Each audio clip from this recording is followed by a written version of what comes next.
And we're live, just like that. Picture looks a bit grainy. But hey, here I am, 7 o'clock on the dot. Oh, how's everybody doing? Are we all here yet? That's the question. We got somebody's here. What's happening, guys? Hope I'm live. Says I'm live. Josh H, howdy. How you doing, man? So I am live. You can see me. J. Russell Finch. It would appear so. Well, that's awesome. Straight Bullet, welcome along. How you doing, man? Josh Homan, good to be here. Good to have you here. Paul Funk, Paul Pajui, good evening. Hey, welcome along. Yeah, I'm not sure whether it's my just picture, but it looks a very grainy picture for some reason. I'm not really sure why. Oh, that's not the way to do it. Turn it off altogether. Could be the light in here, maybe. But you get the gist of it. See Kev in the background there? He's just lurking amongst the car parts and die-cast cars.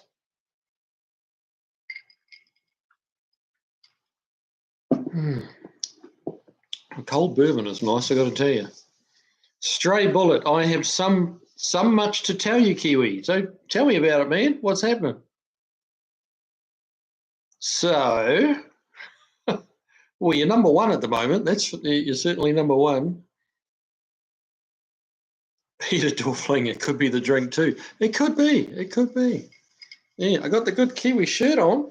I think you might have had something to do with that, Mr. Dorfling. Cool shirt. I like it anyway.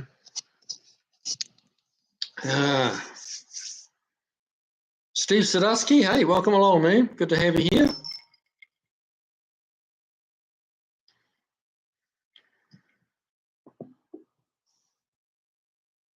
Stray Bullet. You should have heard Tony bad-mouthing our Fords. You know. That's all right. I mean, it's not like he's the only one.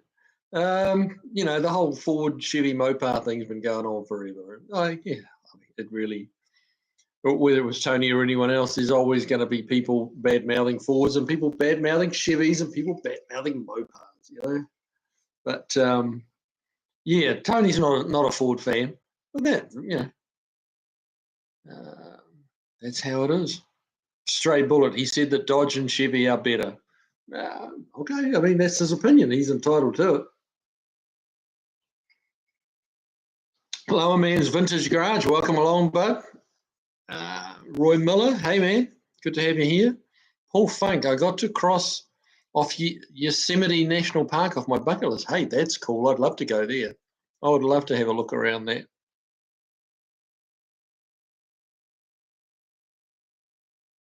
Steve Sadusky got hurt yesterday. What did you do, man? What did you do? Yeah, minor bruises. I did some work. Just doing some work got you hurt. Okay.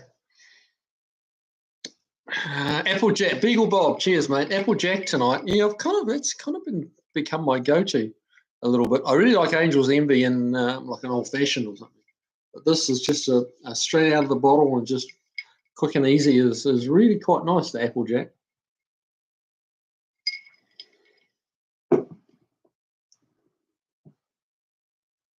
Chris Freemesser, yes, I did get your email and I read it and I appreciate that.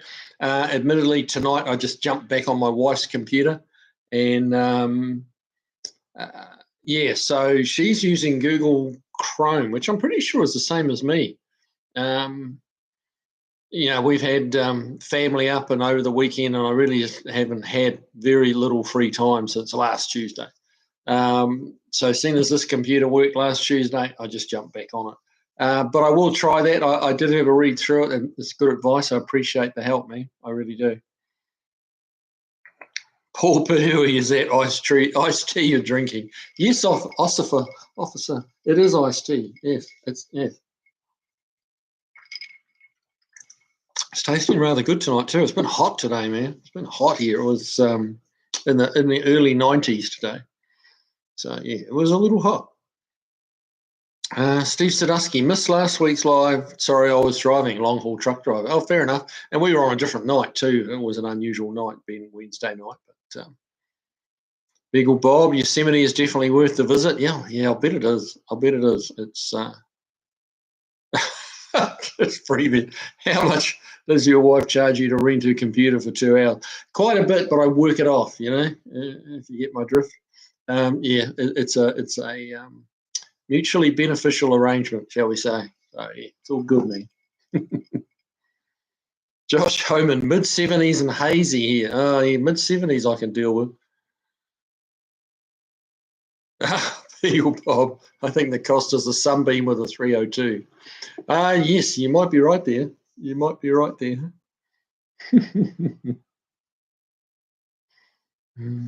Right. So what else is going on? Let's see what's happening at work. Well, got a few cars in there right now. I've got a 70 Mustang, which is a bit of a shit fight. I've got to be honest with you. I did a little short on it last week when I first laid eyes on it, because the steering is just rigged. Like it's been a bit of a horror story trying to figure out what we've got on our hands and trying to get it fixed and actually fabricating parts to make the steering work. But yeah, and then we found a bunch of issues with the rear brakes, the big Willwoods. So it's actually completely destroyed one side of the park brake setup, because somehow they bent the backing plate on the parking brake of a Willwood disc brake rear. I kind of stood there and stared at it and thought, how on earth did anybody ever manage to do this? But they did. I mean, they bent the front suspension up, they bent the rear brakes up. And there's a hat that goes inside. This thing's got like 13-inch rotors on the rear. So it has a separate hat that bolts to the rotor, and the hat, the little drum brake, e-brake fits inside the hat.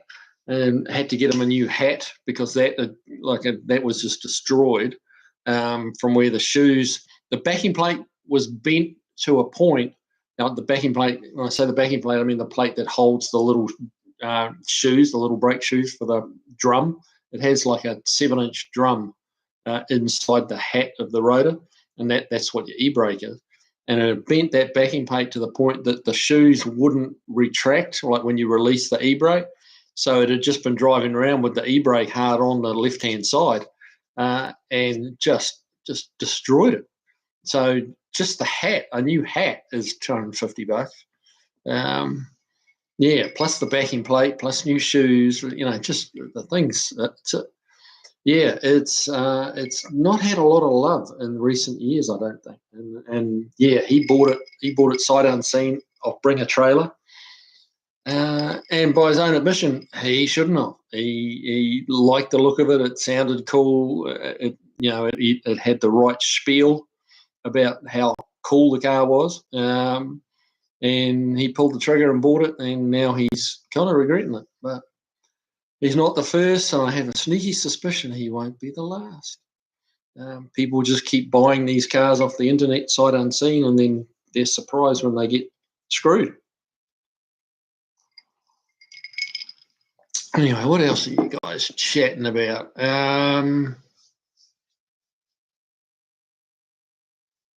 Stray Bullet, I wish they would build a dam at Yosemite and stop all of the goddamn waste. Okay, not really sure what you're referring to there. Waste of water, I guess you mean? Huh. Paul Funk, I also visited Colorado National Monument on the way home. It was awesome too. Yeah, I bet it was. Colorado National Monument. Yeah, that'd be something to stop and see. Lower Man's Vintage Garage had an excellent Sunday sunset cruise with the Piston Bombers Car Club. We had 20 cars from the 40s and 50s cruising the beach. Epic. Wow. That would have been cool. Mate, you should have done a video of that and put it on YouTube. You'd get views, You could be the next big YouTuber, bud. Beagle Bob, not sure why visiting a park makes you think that they should build a dam and start destroying it. I'm sure that Comifronia wood was all of the water that they could accumulate, though. Dams do some damage. They do. You sacrifice some land for sure.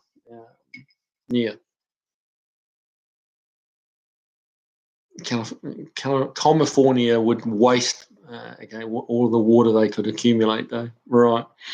Okay. Pop's Mustang Shop. Everyone, please find the like button. Yeah, please do, guys. Yeah, hit that like button because it does help. It helps the live stream, helps the channel, helps me. So yeah, I appreciate it. Stray Bullet. It's the only river we have left to dam up. Well, yeah.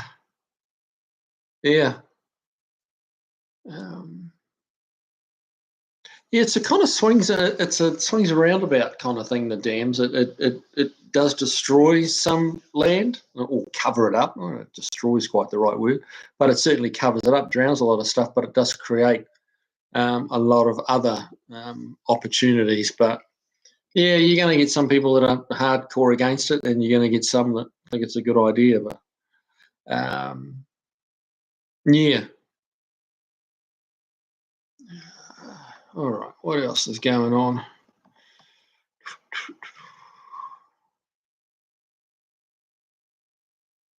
Beagle Bob, we should steer away from politics, but the Imperial Valley is irrigated from the Colorado that no longer reaches the ocean, and it grows tons and tons of alfalfa for Saudi Arabia.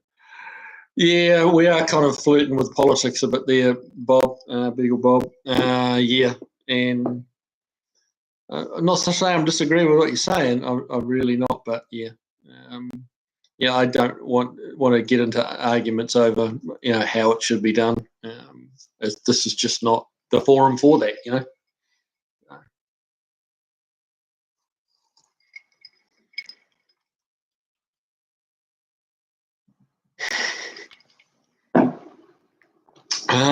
Stray Bullet, you guys like having fresh vegetables in the wintertime, don't you? Yep, that's the trick that we do. Yeah, but I mean, that's the human creature, isn't it? Where we want our cake and we want to eat it too. Yeah. J. Russell Finch, thumbnail for the stream is hilarious. Well, I'm glad you enjoyed it. It was the last. I thought, I'll do this, and I only had about 2 minutes, and I just quickly did that and thought, okay, we'll see what happens. And it was just like a one take, and I couldn't even look at the screen because it gives you a countdown. So I'm thinking, has it taken the picture yet or what? So they worked out pretty good. So I'm happy with that. Beagle Bob, F-15's tail lights look like a 50s car with big tail fins. Yeah. Well, I mean that was all the rage in the late 50s was the whole aeronautical scheme. And the jet fighter, the jet age. That was the hot topic kind of thing then. Stray Bullet, fresh strawberries, celery for your Thanksgiving dinner, the works. Yep, that's what we like. Paul Funk, I was hoping to spot Bigfoot when I was in California, but no luck.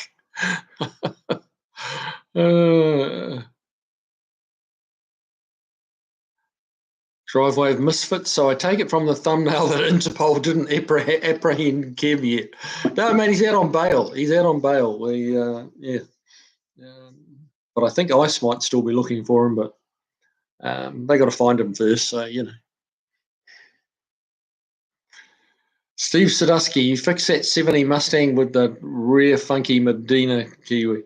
Working. That thing was kicking my ass today. Every time I kind of turned my head, I found something else wrong with it. It needs a bit of love, that car.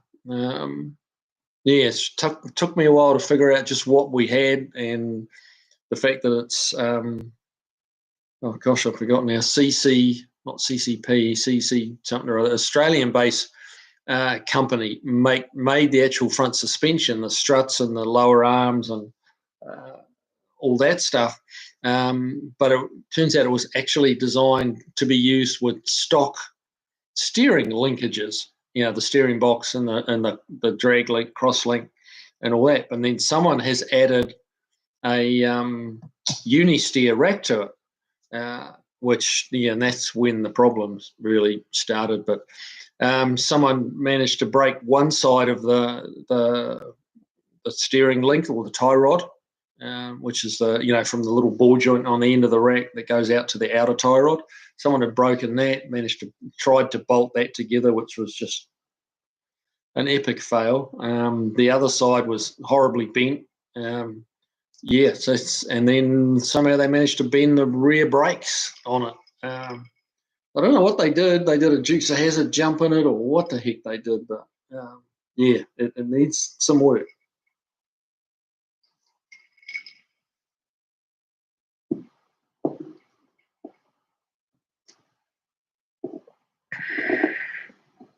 Danny Boyd, bus age wonder. Okay, you lost me there. I'm not sure what you mean. Bus age wonder.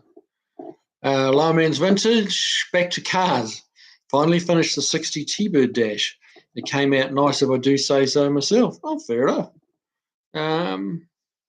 That's an undertaking, a 60 Thunderbird Dash. That's a lot of work. That's a lot of work. Stray Bullet, lived here all my life, never seen Bigfoot. And you probably won't. Lane Connolly, what's up with Large Marge? Absolutely nothing. Absolutely nothing. Just too much work going on. And she's parked outside and hasn't moved for 2 months, probably 2 months. It's not okay. It's really not. I've got to get a handle on this work and get it cut back, and so I can work on my own stuff, get Large Marge going. I want to put AC in her so I can drive her more. Want to get some of the oil leaks fixed up on her. Obviously, the engine done as well. I don't think we're going to eliminate the oil leaks on Marge until we get a little less compression in the oil pan. And yes, I know it's not supposed to have compression in the oil pan, right? But it does. It pushes a bit of oil out and transmission leaks a bit. And, so I was actually thinking about pulling the engine and trans and getting at least the trans away to get freshened up, then maybe having a quick peek inside the engine and just see what we're dealing with and what we might be in for. There's a couple of 318 polys for sale around me, and I'm toying with the idea of trying to pick one of those up and just put that in as a temporary runner, because I'd really like to drive the car over summer, but doing all those different things all takes time, and of course still the sunbeam sits, J.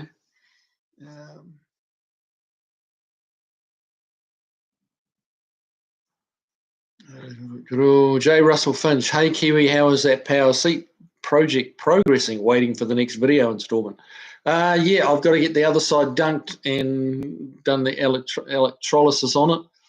And again, it's just, man, I'd walk in the door at kind of, 7:38 in the morning and don't get much time to think between then and 5:30,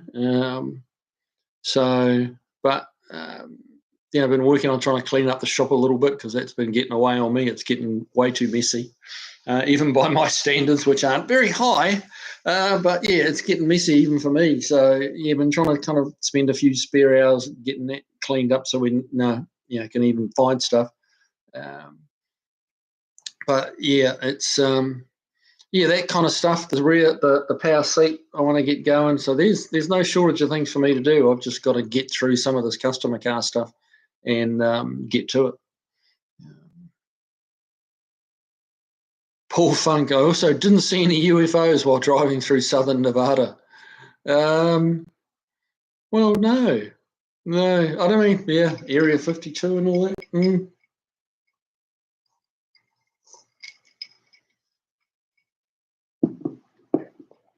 Stray Bullet, we do have a lot of UFOs. Danny Boyd, the magic bus. I see. Okay, I got you. Phil Buckley, hey, welcome along, man. Stray Bullet, do you know what the first motorcycle imported to New Zealand was, Kiwi? I do not. I'm going to take a guess and say it was an Indian. I'd say I'd certainly put my money on it being English, be it like a Royal Enfield a Triumph Indian, something like that, I would say. Phone's blowing up down here. Gosh, annoying people. Annoying spam messages, getting them all day. Stray bullets, see them all the time.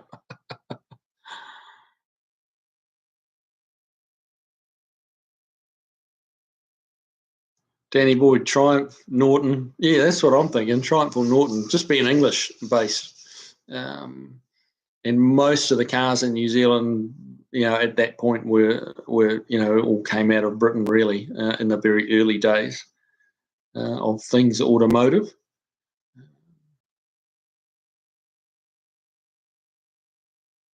Steve Sadusky, Bigfoot's in Colorado and the UFOs are on strike. Stray bullet. It was French, a de Dion motor tricycle in 1899. Huh. A motor tricycle. Okay. So that was considered the first motorbike, not the first car or automobile? I guess 3 wheels. Yeah, you get 3-wheel cars and you get 3-wheel bikes. So,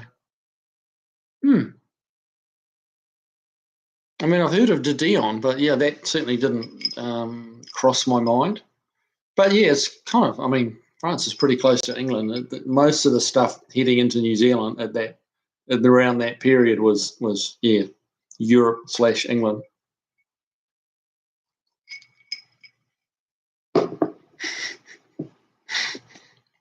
Stray bullet. They apparently didn't have very good balance back in New Zealand back then. Needed 3 wheels to stay upright. Yeah. Andy Nicol. Oh, welcome along, mate. Good to see you here. Stray bullet. A 3-wheeler is considered a motorcycle here. Fair enough. Okay.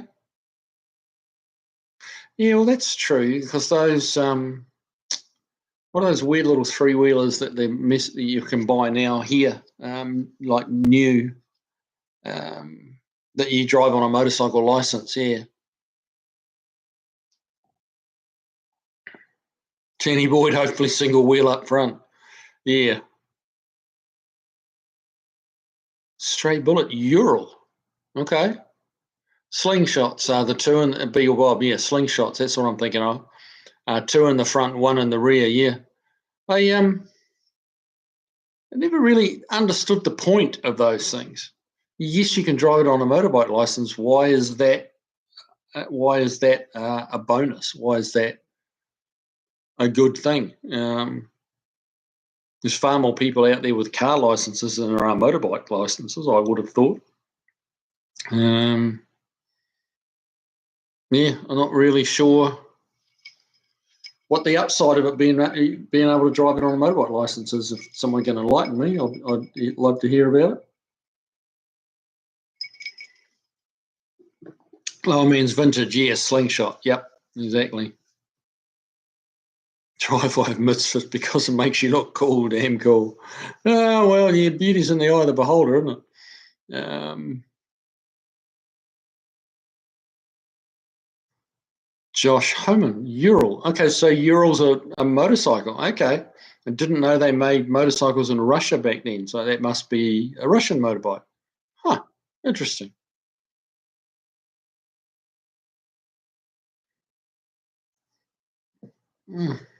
Darn fine.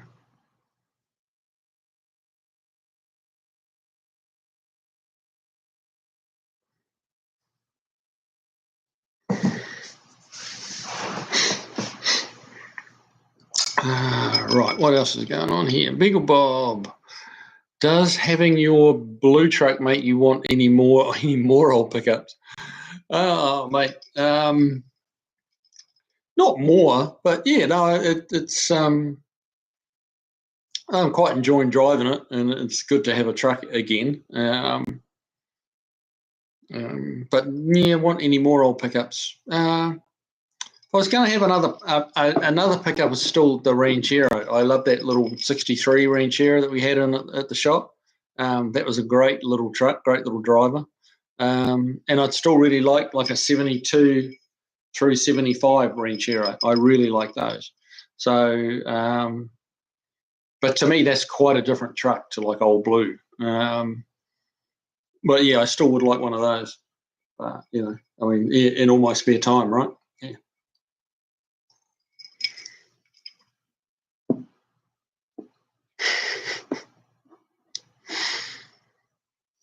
Stray Bullet, no, Josh, not in 1899. Oh, fair enough.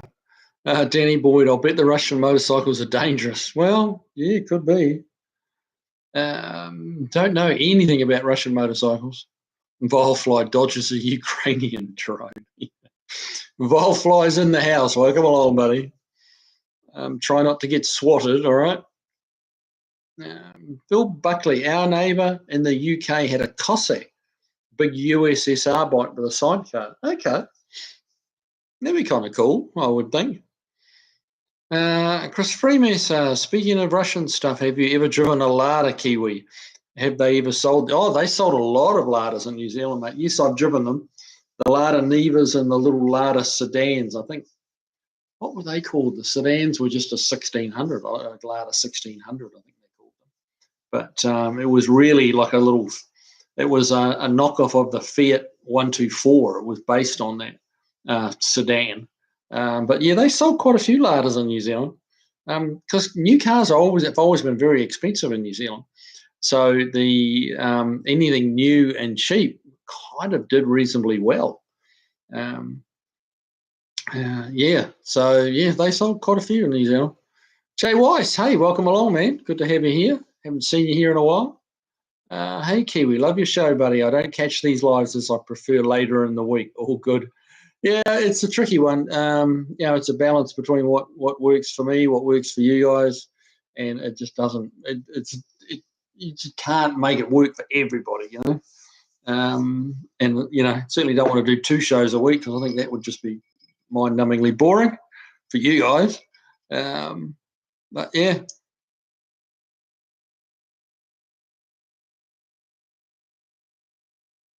Beagle Bob, do you think you would take Marge with you if you bounce back down under for retirement? Yeah, I think so. Yeah, I see her as kind of a family member these days. That's a car I don't really want to part with.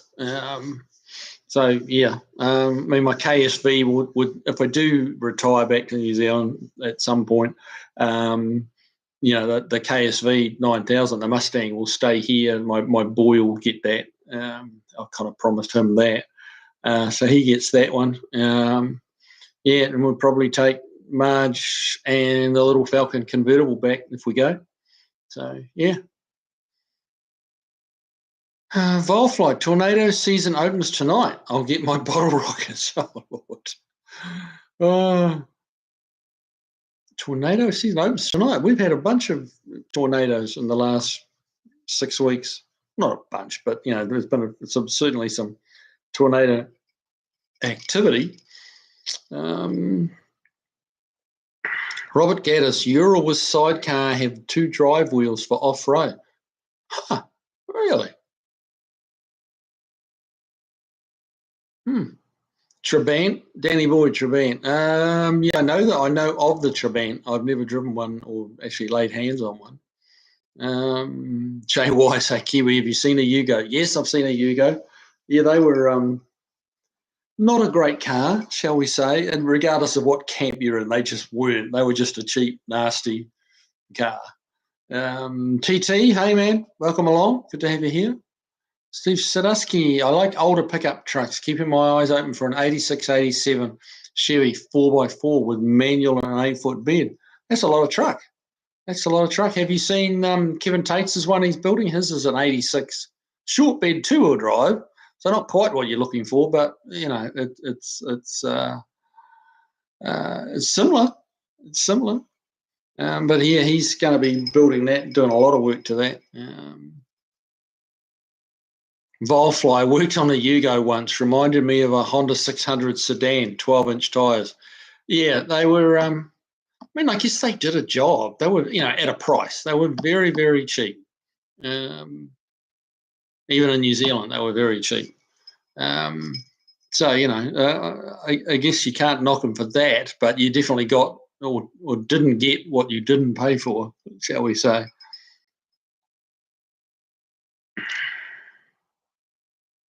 Steve Sadusky, hurricane season just started for us Floridians. Oh, really? Yeah, that sucks.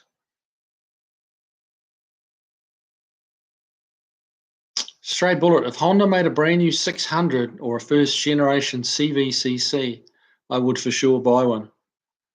You talking about a motorbike, Stray Bullet? A Honda made a brand new 600. Yeah, I'm assuming you mean a motorbike or you mean a little 600cc car.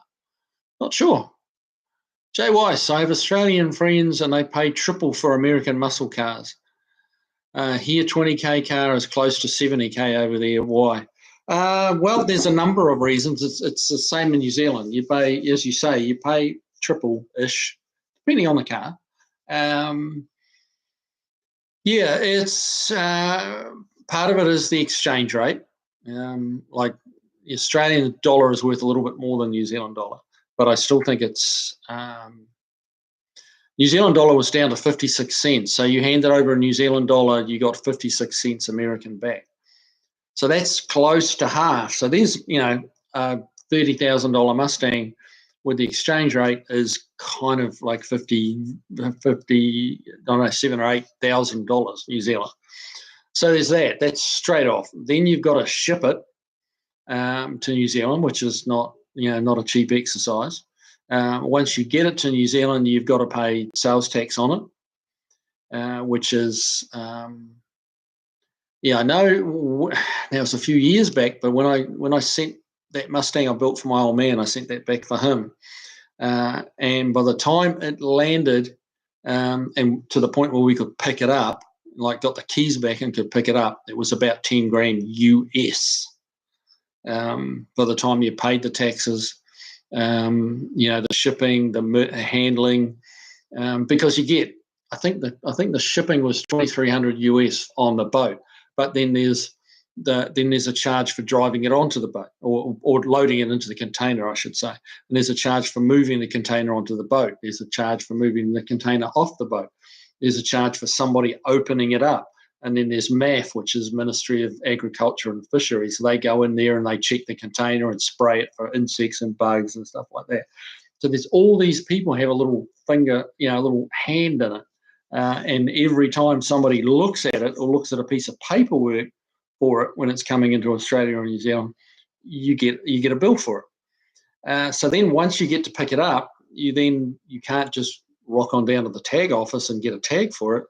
You then have to go through compliancing, which is basically a super, super strict safety inspection where they go right through it and check it like top to bottom. That you take your interior out.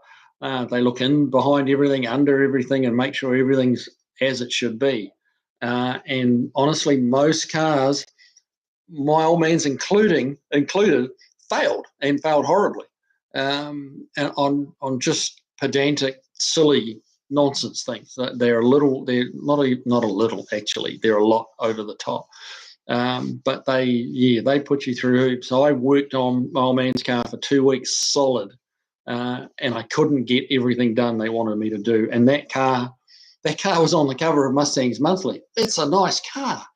And they just gave me like 2 big pages of shit they wanted me to do to it. More clips holding the fuel line up because there wasn't enough clips holding the fuel line up. Reinforcing the seat mounts because we had aftermarket seats in it. And the list went on and on and on.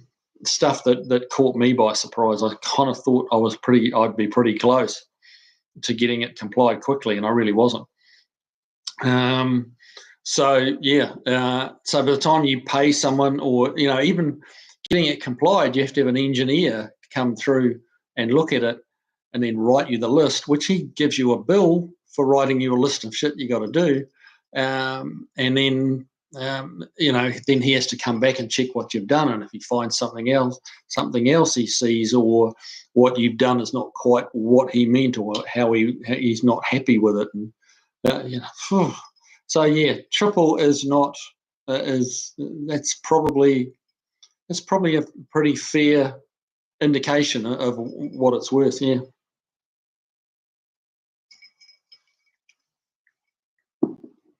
But there you go. So yeah, that's the inside story. Why it cost triple in New Zealand, Australia. Driveway of misfits. I'll take New York snow over tornadoes and hurricanes anytime. Hurricanes aren't so bad. You can kind of get away from them, I think, anyway. You get a little bit of warning. The tornadoes, you don't always get a lot of warning. Joe Miller, what about my custom Mustang? Well, I was saying earlier, that's the KSV 9000. My boy's getting that at some point when he can actually afford to and have somewhere to store it. He's always said, since we first finished that car, that he wanted it, and he was, gosh, how old was he? 15 or something at the time. So it's like, yep, you can have it when that time comes. Yeah. And honestly, taking my custom Mustang back to New Zealand, I don't know whether I'd ever get it road legal. I'm not convinced I would get it road legal, just because there is so much custom stuff on the surface, on the skin, and underneath the surface. Deep. There's a lot's been cut, chopped, channeled, lowered, moved, raised. You name it. There's not much of that Mustang that is as it was in 1966. Very little. Yeah. Phil Buckley, we just had an actual tornado in southwest Australia. Flipped a ute, damaged a tractor. Very rare to see. Yeah, it's weird. They're getting the odd tornado in New Zealand now too. It's weather. Yeah, not to get into that whole global warming, sea levels rising kind of carry on. There's some changes in the weather. There really is. Haven't kept up with the comments, so hang on a minute, guys. Let me just get to where I was.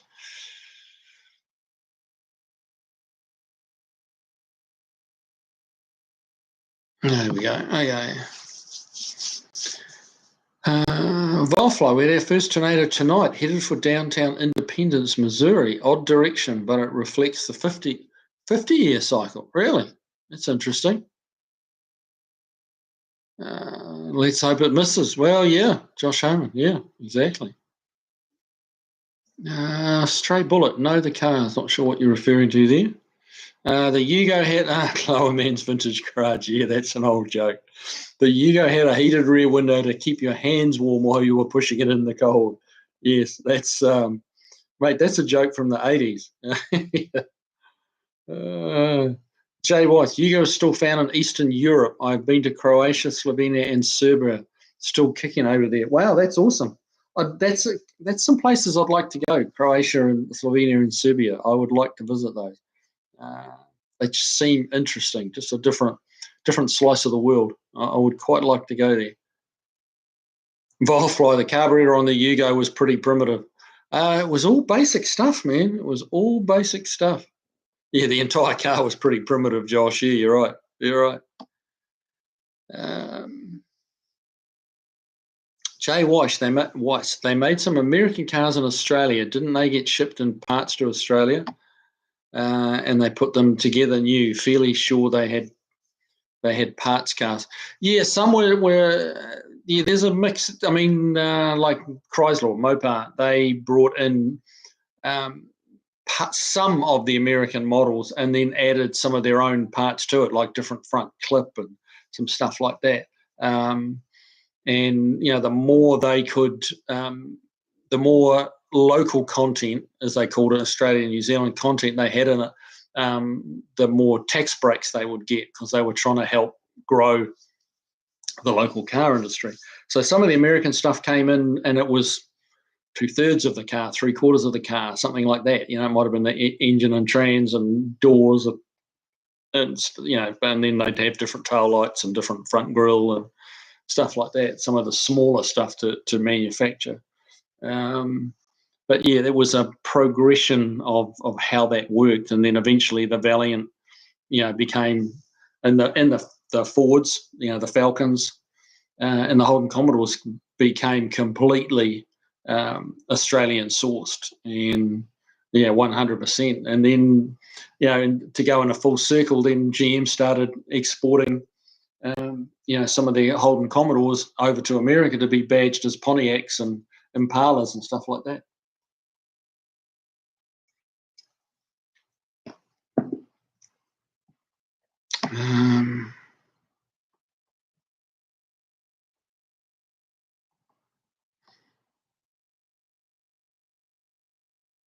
Stray bullet, isn't your dad's Mustang only valued at 500 because it needs so much work and doesn't run?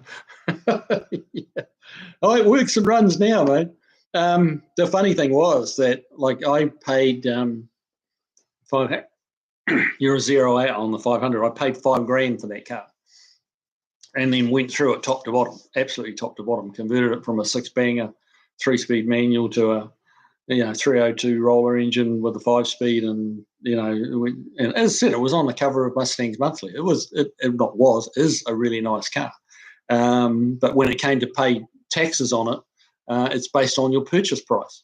What did you pay for the car in America? $5,000. If they'd walked outside and looked at the car, they'd have gone, "There's no way in the world did you pay $5,000 for that car." But they don't do that. They just, I had a receipt for where I purchased it for $5,000, and that was the price that we were taxed on. So I didn't complain about that, and I didn't go out of my way to enlighten them that it was worth a lot more than that now.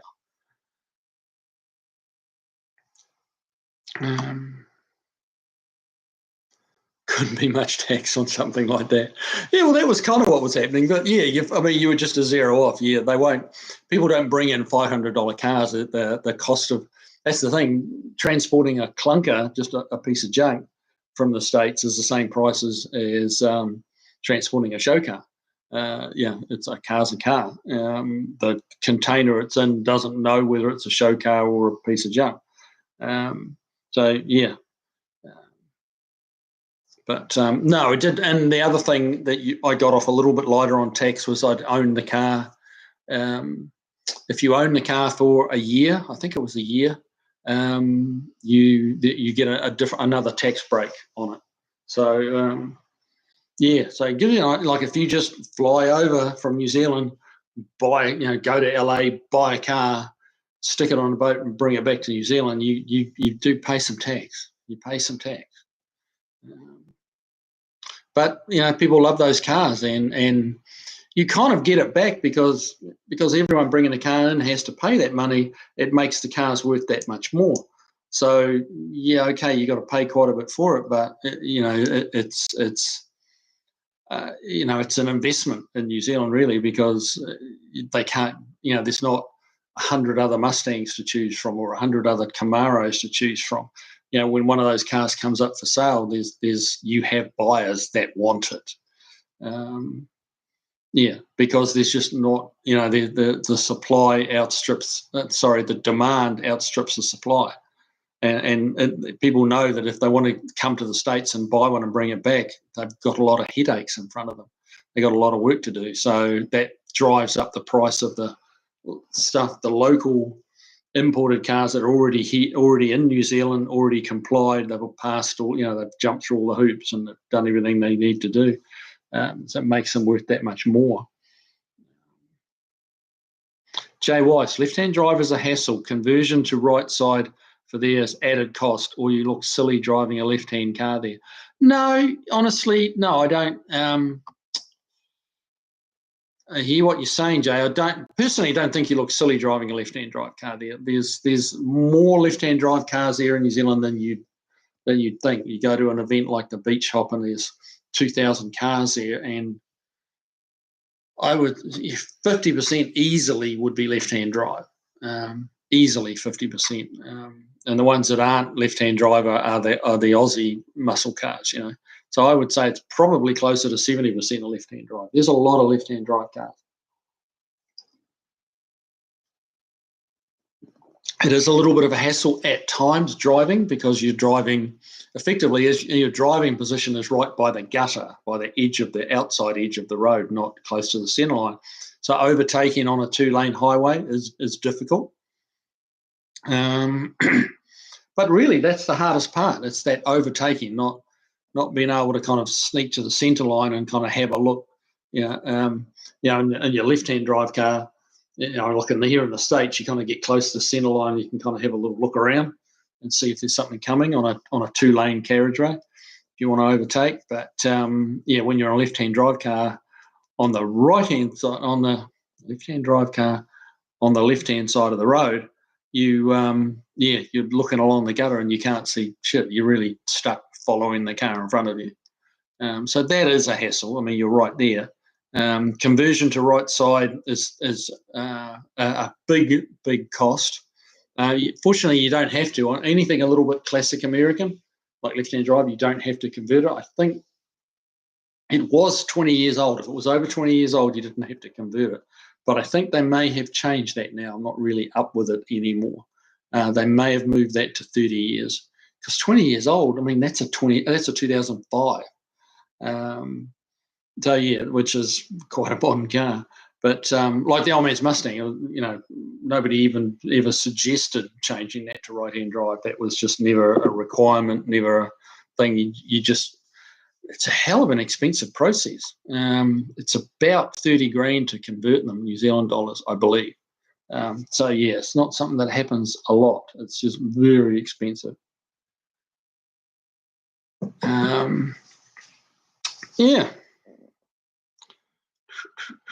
Okay, Stray Bullet. They don't want you driving those old cars in New Zealand. Honestly, there's some that don't. There's some people that don't. But they're the greenies that want you, to drive, electric bloody cars. But they're what goes around comes around. The electric things, cars are kind of falling on hard times. Josh Homer, just tell the inspector to stuff it. It was an exercise in self-discipline having to deal with the inspector that went through my old man's car, because he was just being a dick. He really was. He didn't need to be pinging me on some of the stuff that he did. He was just one of those white coat, clipboard carrying type characters that got off on telling you what you had to do. He had all the power and I had none. If he didn't okay it, then the car was never going to be on the road in New Zealand. And that kind of power level to some of those inspectors is a little intoxicating, shall we say. That did cross my mind to tell him to stuff it on more than one occasion, but that doesn't usually end up. It might be good in that split second, might feel good to say it, but in the long run, that doesn't usually work out too well for you. Lower man, Jay Weiss, make your Mustang a show car. Which Mustang you talking about? The one I built for my old man, or my KSV, the 9000? Lower man's vintage. For the inspection in New Zealand, is there a build date cutoff? Build date cutoff. What do you mean by build date cutoff? You mean an age where they don't need to have an inspection, or how long you take to get it up to their what they want done? I'm not quite sure what you're asking me there, bud. Stray Bullet, a skid car. Well, my KSV is definitely a skid car. That's done. Plenty of burnout.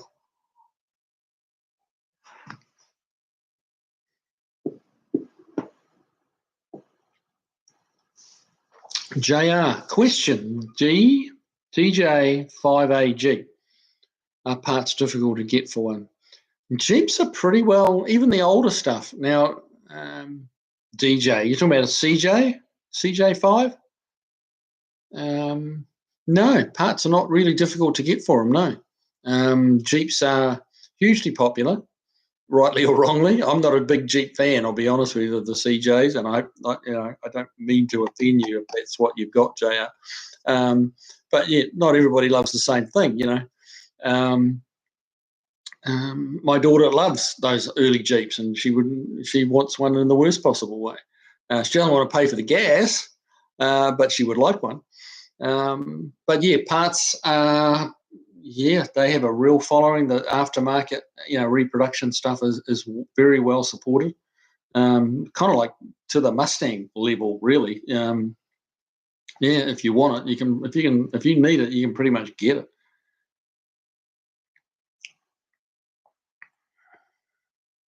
Jay Weiss, I did see on YouTube they had Americana in New Zealand. Thousands of American cars there, even Daytona original everywhere. Yeah, you'd be staggered. I went to this event called the Beach Hop, and it blew me away how many good cars, stuff that would make you go ooh, at any car show here in the States. Like wing Daytona, Dodge Daytonas. Some very rare, very high-end American cars in New Zealand. They're there. People love them and import them into New Zealand, and they will pay whatever it takes. It's got a very strong following.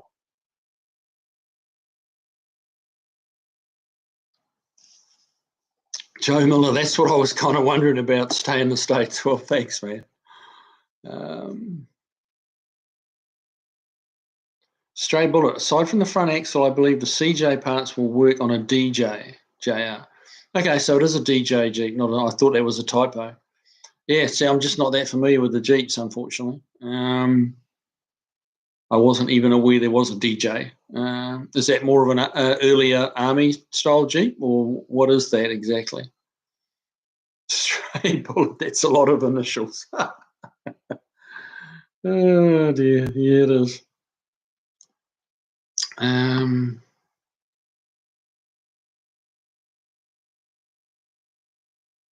Jay Weiss, Holden only came in the 1950s, as did Ford. So guessing all prior cars in Australia would have been from America and UK, maybe even Europe.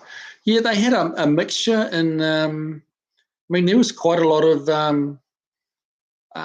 55, 6, 7 Chevys sold new in New Zealand, right-hand drive. There was not as much as there was cars, from the UK. But yeah, there was quite a number of, I shouldn't say quite a few, but a number of American cars sold into New Zealand in the 50s. My old man had a 59 Plymouth sedan, which was New Zealand. Right-hand drive, flathead 6.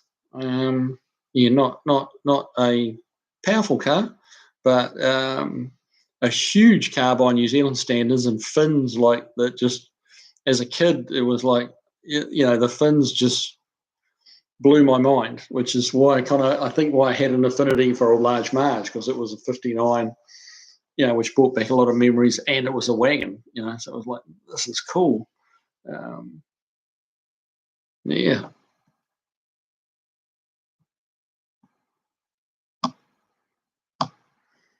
Fish Geraldine, welcome along, mate. Good to have you here. Tornado touched down briefly in front of my house, South Georgia, last week. Ooh, blew away some of my second story porch screens out. Wow. Took me all day to fix. Yeah, I bet it did. Wow. That's a little close for comfort, mate. That's a little close for comfort. Wow. I'm glad you're okay, man. Robert Hirschfield, welcome to the chat. Hey, Kiwi, hope you're having a blessed day. I'm installing a T5 and a 71 Mustang 351 Cleveland. Anything I should know when installing? Thanks. T5.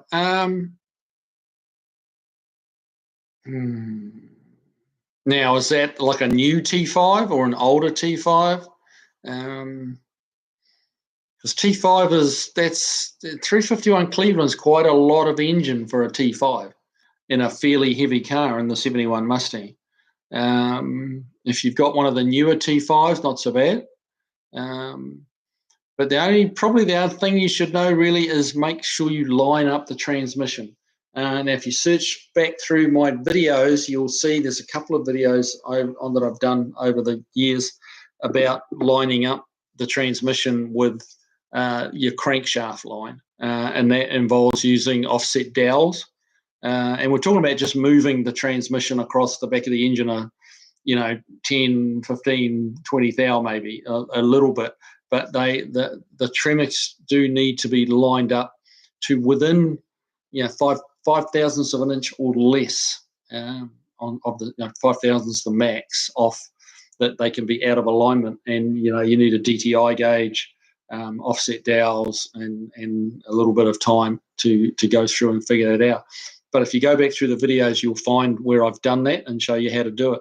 So yeah, a lot of people don't bother, and that's not a good idea. The Tremec, is the way it's designed. It does not like to have any offset load on the input shaft, where the input shaft where it goes into the pilot bearing. That needs to be perfectly in line. If it's off, if it's pushing one way or up or down or side to side, it puts a strain on the bearings and on the teeth on the gears, and it's not a good thing. So yeah, do check that out. And it's very unlikely that your Cleveland is going to be spot on or within under that 5 thou threshold. Very unlikely. Yeah. And particularly if it's a new T5 you're putting in it, if you don't line it up and you can't show your workings where you did it, and they will know if it's a warranty thing. They'll look at the transmission if they've got a warranty issue with it, and they will kick it back and say this transmission was not lined up correctly, because they can see the wear patterns in the bearings and the teeth on the gears.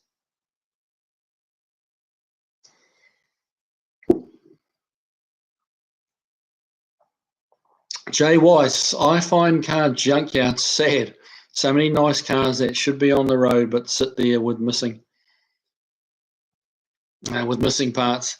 Yeah, they're a graveyard for sure. They're a graveyard, and there's something quite fascinating about them, for me anyway, junkyards.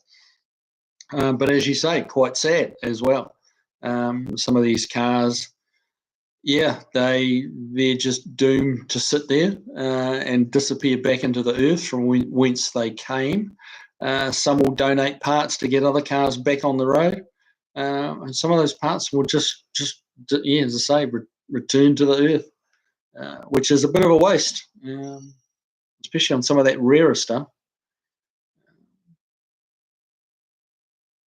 Yeah, I mean that CTC Auto Ranch, they crushed a huge amount just fairly recently. They closed down, and they tried to sell as many of the old cars that they had there as they could, and because they couldn't find a home for all of them because they had acres of cars. So I know some people got some good deals there. Some parts were grabbed up, quickly, and a whole lot of shit went to the crusher as well. That's sad. That's sad, because good parts were undoubtedly crushed. Jay Weiss, did New Zealand ever make any cars? Seems like the Australian and American cars. Seems they like the Australian and American cars but don't have their own car. Any attempt to make a car maybe called a Kiwi Dart or a Kiwi Pinto? There's a nice ring to it. In all reality, the simple answer to that is no. They did at one point make a little farm vehicle, like a little, what would you call it? It was like a baby Jeep, really, in a way, called a Trekker, which was made completely in New Zealand, with some European mechanicals in it. And yeah, it was a very short-lived thing. Wasn't a great car, but no, not really. They not really their own. A Kiwi car that sold any numbers. No. There's been a few. What would you call them?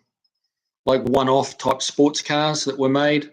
Like kit cars, not really quite the right term, but what do they call them? Like boutique car manufacturers, where they'd make, like 30 or 40 cars. There was some unusual, weird ones like that. But yeah, not production cars, no. Max Level, hey man, welcome along. Good evening, Kiwi and Kev. Does New Zealand allow visiting cars as we do with Canadian vehicles? This week's lowest gas price in Boston is $2.69. Wow, that's pretty good. I got some gas at the weekend for $2.48. But yeah, that was 25 minutes drive away from here.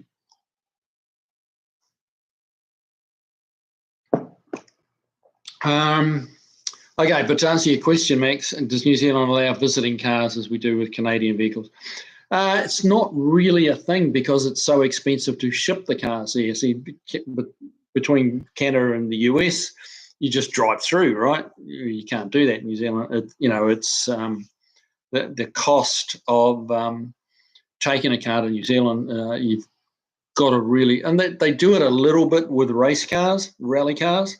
They don't have an international rally anymore in New Zealand, but when they did, some of the Japanese would take their rally cars over there. A couple of European guys would come over and bring their rally cars over, and they were allowed to bring them in, and there was a special set of plates, and they would have a bond put on them, so they didn't have to pay sales tax. And they pay a bond, and then as soon as the car left the country again, they get that bond back. They didn't get charged sales tax, but it was not something you do for convenience, like driving through from the States to Canada or from Canada to the US. That's just convenient. There's nothing convenient about taking a car to New Zealand, trust me. Lower Man's Vintage Garage. That's a cool name, I gotta say. Hang on. Shot down the page a little bit there.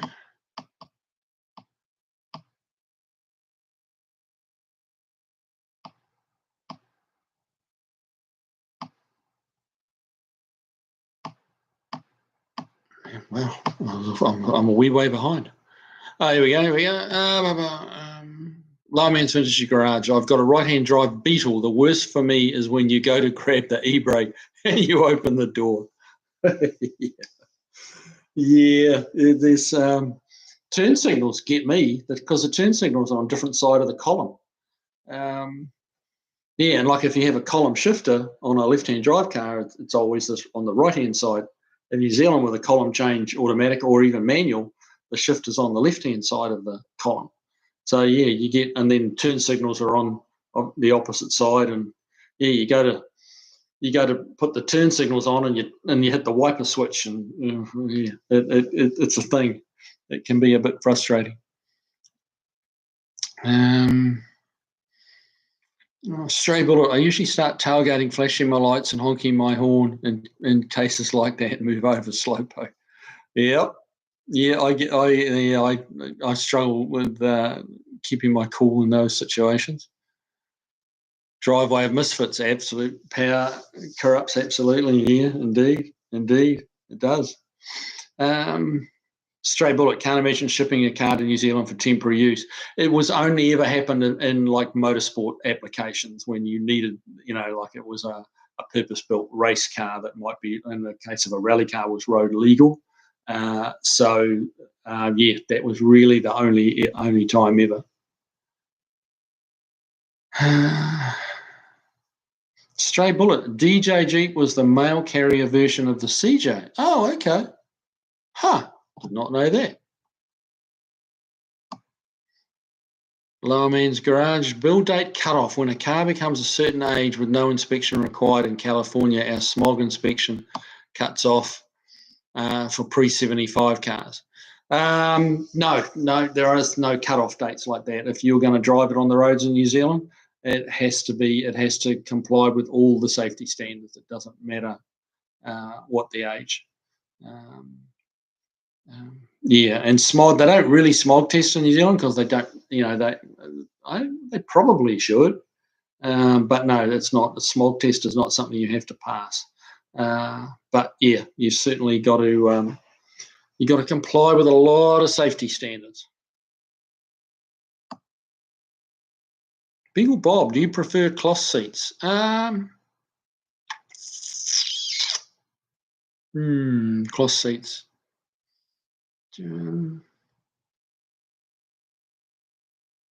Probably, yeah. Yeah, just a little cooler. I mean, I have to say, I really prefer a leather seat. But cloth seat, vinyl seats get a bit sticky. Do like leather, nice soft leather. But cloth seats, yeah, cloth seats are pretty nice.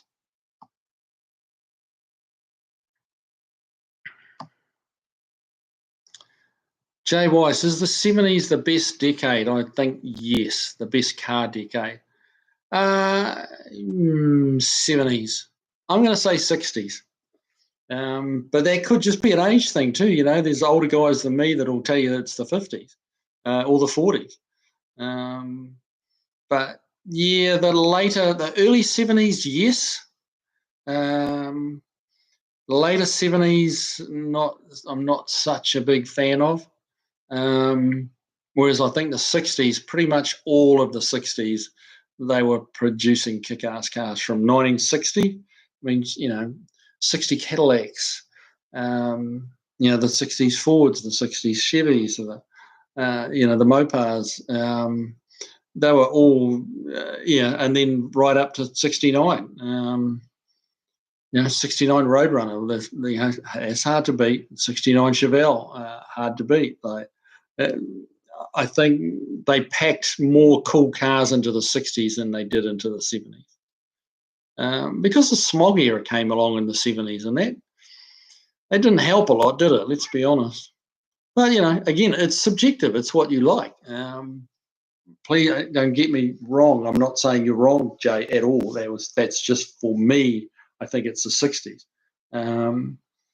And, there's guys that come through my shop that just love the cars of the 80s. And I'm like, really? I think they kind of lost the plot in the 80s. But, hey, what do I know? It's just my preference. But, I am 63 years old, so I've got a different view of things, than, the 20-somethings or 30-somethings that love the 80s cars. It's just what it is.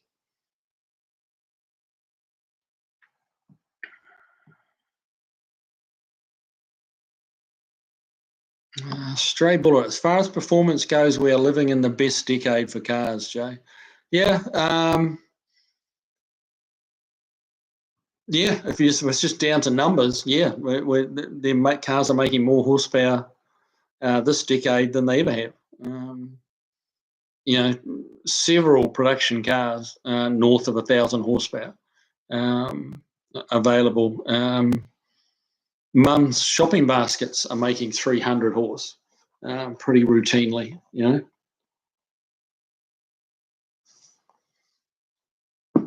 So yeah, performance-wise, little, Honda Civic Type R's, like little hot Japanese hatchbacks are just rocket ships. Fast cars.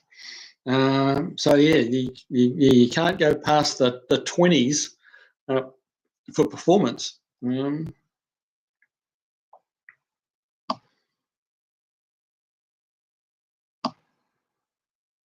JR, yes, Stray. Lights on the top and siren. Would like to drive past the police station and see what happened. Just don't turn the lights and sirens on, because then you will get arrested.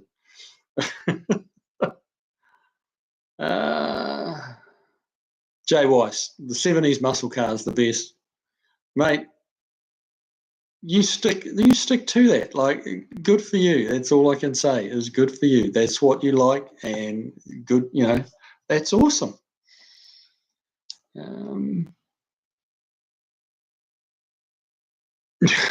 Josh Homan, that's funny. Your 0 to 60 time would then be beaten by your 0 to jail cell time. Yeah, this is true. Yeah, they don't like anyone running, like trying to outdo them on their lights and siren. That won't end well for you, mate. Steve Sadusky, those Tremix are about $5,000, correct? It depends a little bit whether you're getting a T5. T5s are definitely cheaper. The TKX, the more modern version, is $4 and a bit. But the, I mean, the $5,000 can sometimes cover a kit where it's your cross member, it's your clutch, pressure plate, flywheel, clutch release bearing, stuff like that. Just a transmission on its own with no bell housing, they're a bit less than $5. They're sort of more around the $4-ish, $3 and a bit mark for just a bare transmission. But yeah, and then people want to upgrade it to the lightning shifter and stuff like that. And yeah, it's certainly not hard to drop $5,000. No, not hard at all. Richard Stanbury, hey Kiwi, NASCAR was founded largely on moonshine, and the hot rod culture came from that. That came from it, sorry. Did New Zealand have such a history of hillbillies and moonshine and early hot rods? No, nothing like the States, no. Because all that stuff was, they didn't have prohibition, so the moonshining wasn't a thing. So yeah, we didn't have that to deal with. So yeah, there wasn't that illegal alcohol factor. Hillbillies, probably got our own version of hillbillies, but yeah, hot rodding. What really kicked that off? Really, it was just following what was happening in the States, and people were trying to mimic that, and they were really just copying what was going on overseas. It wasn't really driven by any particular event in New Zealand.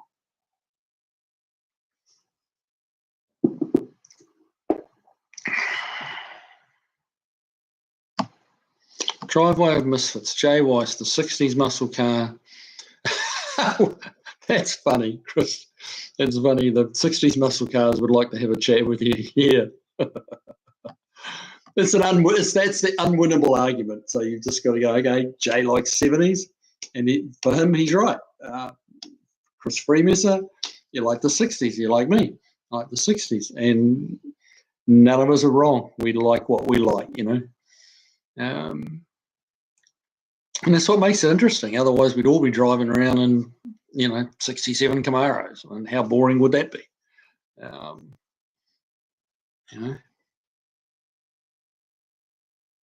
Stray Bullet. Now a brand new Honda Civic will beat most of them, Jay.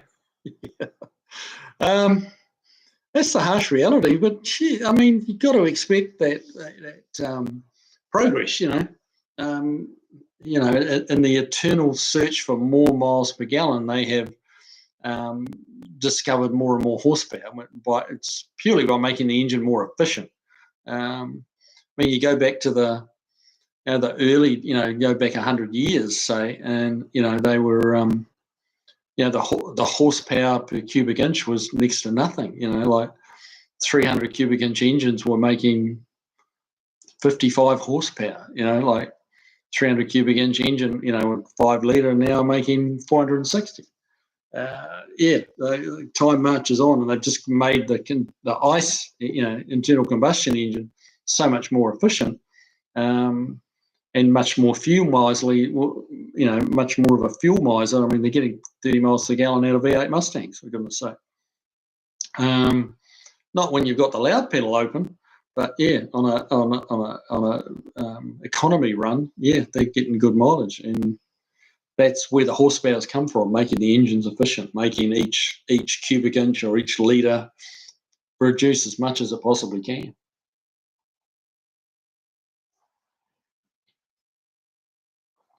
Geraldine, interesting tidbit. Cars 1985 and prior don't need a title in Georgia, just a bill of sale and a VIN inspection. Okay, so actually one of like a cop or a policeman or whatever comes and checks that the VIN, that what you're saying is the VIN is really the VIN. Is that much of an ordeal to get someone to actually check it? Barry Cooter, New Zealand also made the Nat farm vehicle. Yeah, they did, and it was a neat little thing, but yeah, it wasn't really a car, was it? But I hear what you're saying. Yeah, that was a vehicle that was unique to New Zealand, and it was a neat little three-wheeled off-road kind of buggy, I guess you could almost say. But yeah, and the farmers loved it because it would kind of go anywhere. And one thing about New Zealand, the farms are not big, rolling plains. It's very hilly. It's very volcanic. New Zealand's a volcanic island, so it's very, but lots of hills, ravines, valleys, peaks. It's not, it's got some mountains, but very, very hilly. So yeah, you needed a vehicle that could go up, down, through, across. It wasn't just flat land as far as the eye could see. There's really nowhere in New Zealand like that.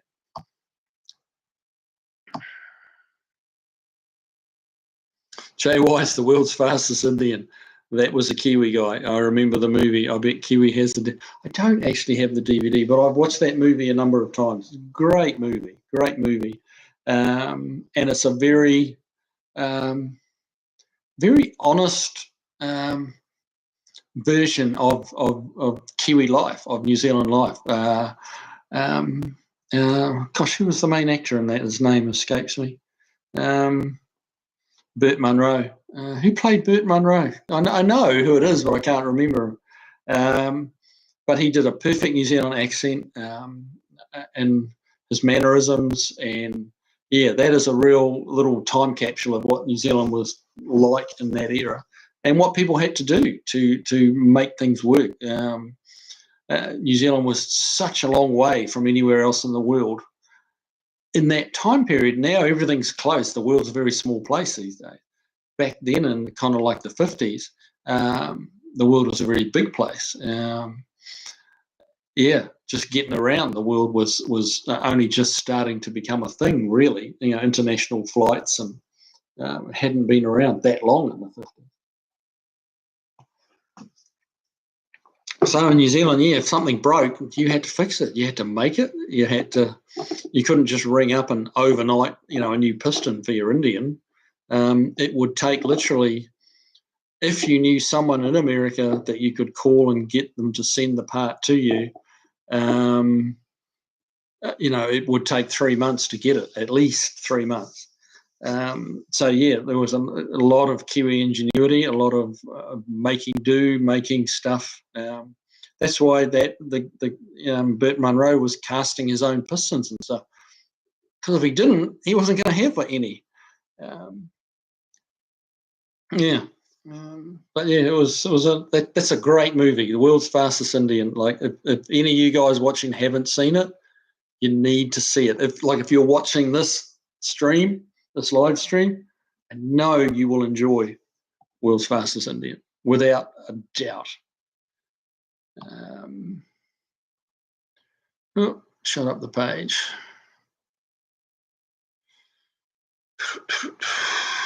What do we got?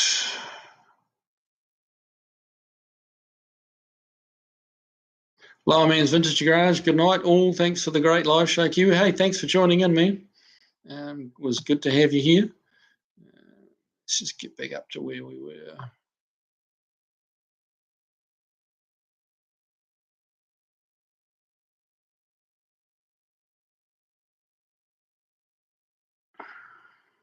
Stray Bullet, New Zealand built the Skoda Trekker. Yeah, I mentioned that, the Trekker, yeah. That had the Skoda engine and transaxle in it. Yeah, that was I saw a picture of one in a museum somewhere in the South Island, I think. Actually, Granddad's Jug just popped in. Hey, man, good to see you here. He's probably aware of that museum. It's somewhere in the South Island, and there's a Trekker in there. But it was, yeah, it wasn't really our finest achievement, the Trekker. But, it served a purpose. It did a job. It was a lot cheaper than a Land Rover, and that was kind of what it was going up against, the old Series 1 Land Rovers, which weren't much to talk about either, really.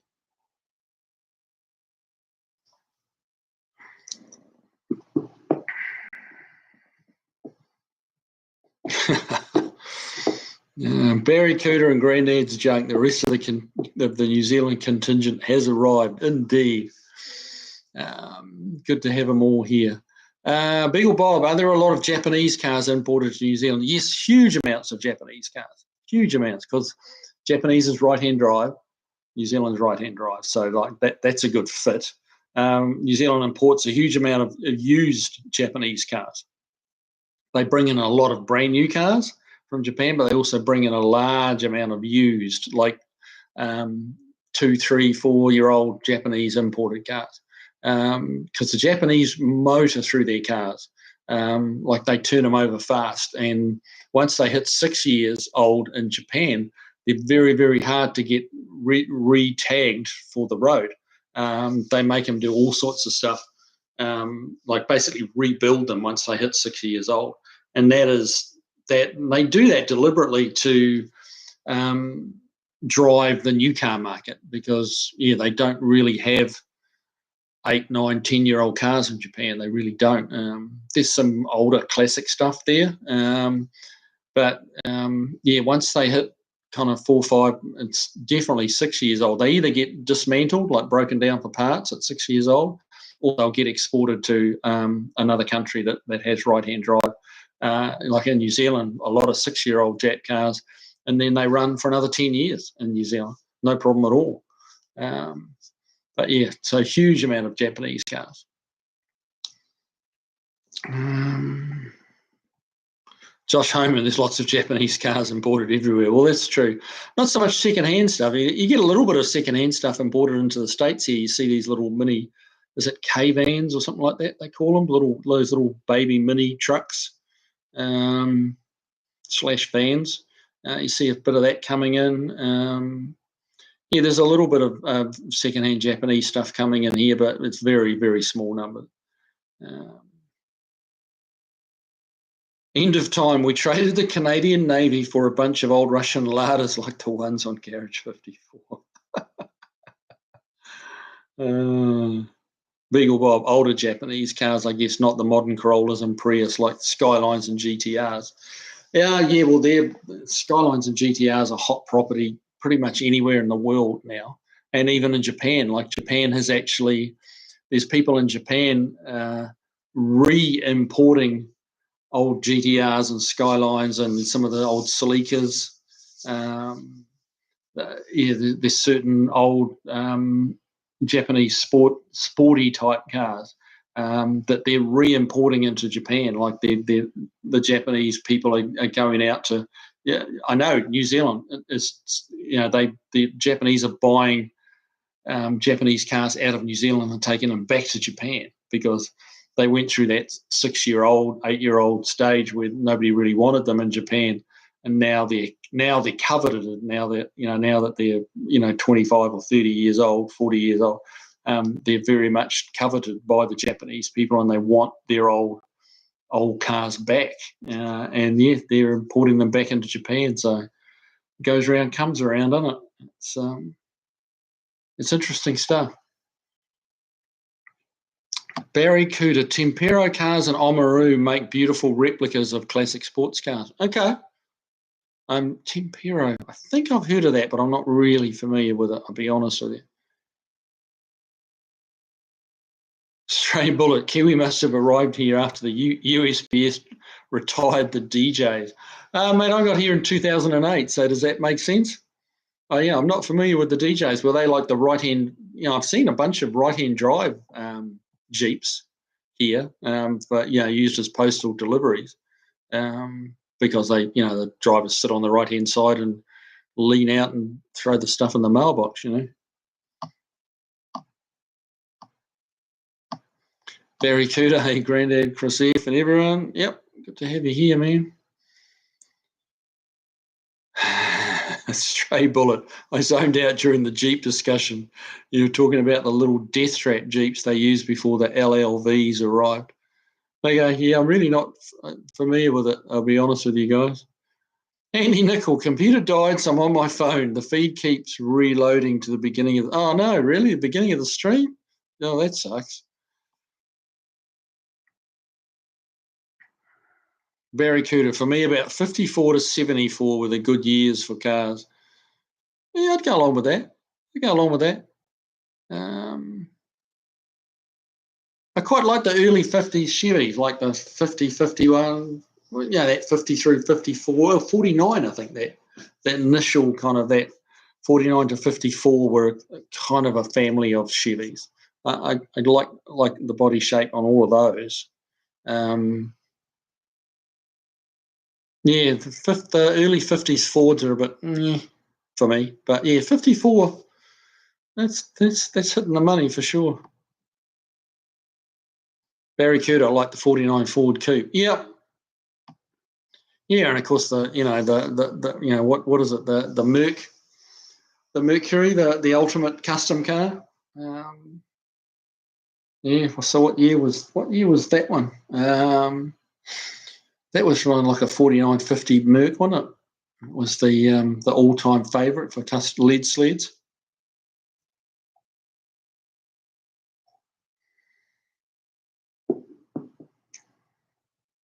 Driveway of Misfits, Chris Freemasson. For me personally, almost all the cars that really appeal to me are 68 to 72.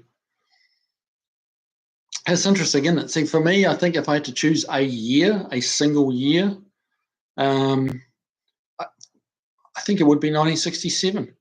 It's a question I've kind of asked myself, is like, which year would it be? And I think 67 made some of the best cars. 67 Camaro, 67 Mustang, the 67 Mopars. They made some cool Mopars in 67.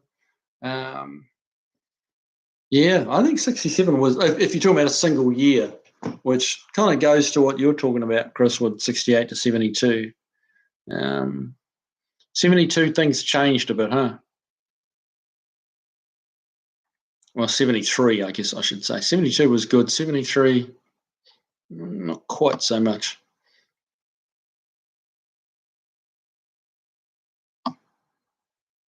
Barracuda, probably quite a few marijuana runners. So,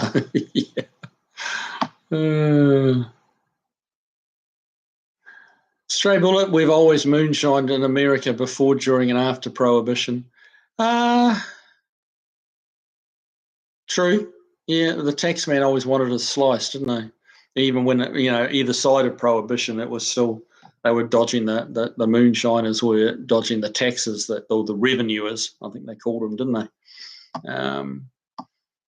But and this may be a little bit of misinformation on my part. There seems to be a connection between Prohibition and moonshine runners. At least that's the way it's kind of been presented over the years.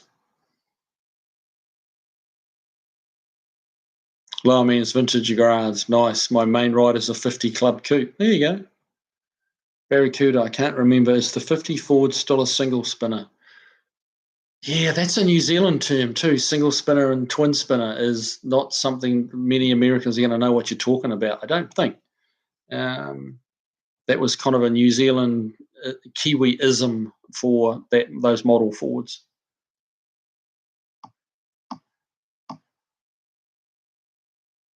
Stray Bullet, we just go to the nearest highway patrol station for a VIN inspection if the DMV can't do it. Oh, yeah. Oh, that's pretty easy. Barracuda, the farms are a lot flatter in the South Island. Yeah, well, that's true. I mean, there's a lot of mountains in the South Island too, though, isn't there? But, which must be included in some of the farmland.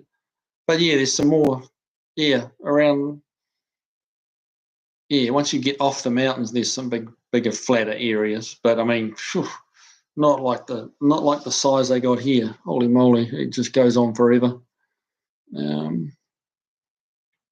I remember not long after we got here, we were somewhere, I forget now, and I think it was Indiana somewhere around Indiana, we were heading down towards Texas, I think, if my memory, and I'm guessing a bit there. But anyway, the point is that we were running the GPS because we didn't have a clue where the hell we were going, and the GPS said, what did it say? Like, travel 368 miles and turn right. It's like, what? Which is like 600 kilometers in New Zealand terms, and it was just a straight line. Yeah, it was, you just went and went and went and went. Like, this place is huge, man. It's huge. The Lowman's Vintage Garage, yes, still has a single bullet with either a 6 or an 8, depending on the motor. Yeah, those bullets you talk about, that is like the single bullet or the twin bullet. In New Zealand, they call them single spinners or twin spinners. Anthony Hopkins, Granddad's junk. Of course, it was Anthony Hopkins. I was just having a brain fart. And yes, it's frustrating. Sometimes you just can't remember what it is you're trying to put your finger on.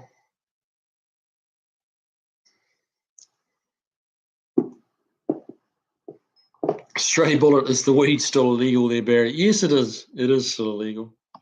They're working on it, though. That's probably going to change.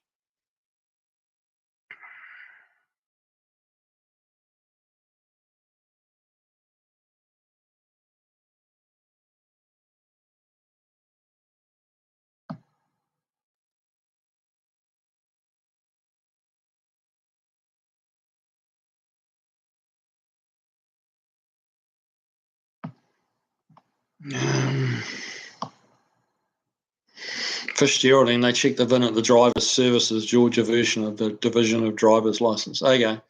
Barracuda, yes, illegal. Medical weed is legal. Yeah, that's true. Medical is.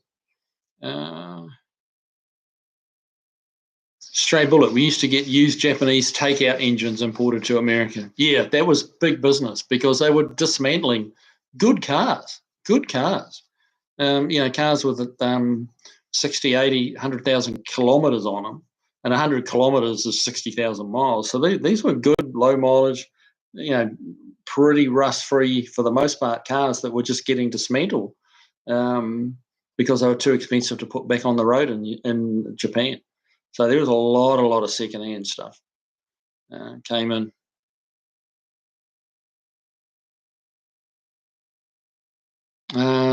Chris Freeman, I don't think you can import a Japanese domestic market JDM car into the US until it's at least 25 years old. Yeah, that's probably true. That's probably true.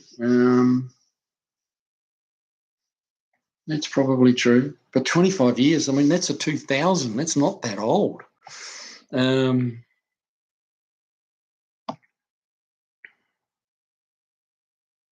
Barracuda in the early 90s, a lot of RX-7 Mazdas were imported into New Zealand.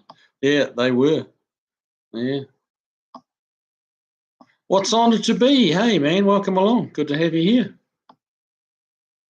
Granddad's Junk, the documentary God of Speed has an interview with Burt Munro. Okay, with the real deal. Interesting. God of Speed. Huh. What's on it to be? I remember going to see the then new 97 Integra Type R in white at a local dealership. Wish I could have bought it. Yeah, I bet you do. Yeah, they were hot rods of their day.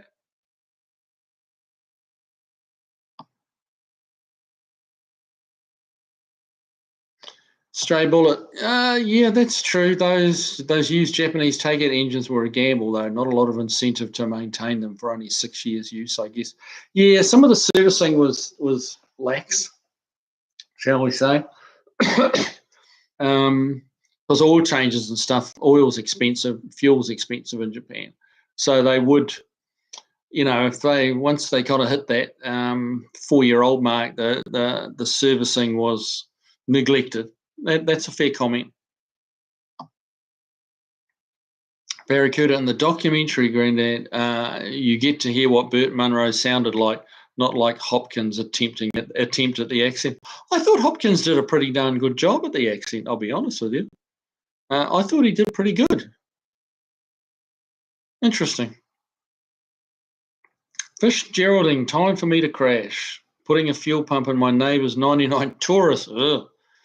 Not dropping the tank, cut a hole under the back seat and epoxy it shut. Good evening, all. Well, it is a 99 Taurus. You don't have to do too much work on it, do you? Granddad's junk. For me, 1930 Mopar. They have hydraulic brakes. Yeah, well, there you go. Yeah, it's our preference for cars seems to have a lot to do with our age. It really does. That's what I've seen, certainly here in the States particularly. Like the popularity and the resale value on the 30s and 40s cars has really suffered, has really gone backwards. Yeah, just in my time here, which is from 2008, it's really suffered because a lot of the people that loved the 30s and 40s stuff are no longer with us. What you going to do, you know?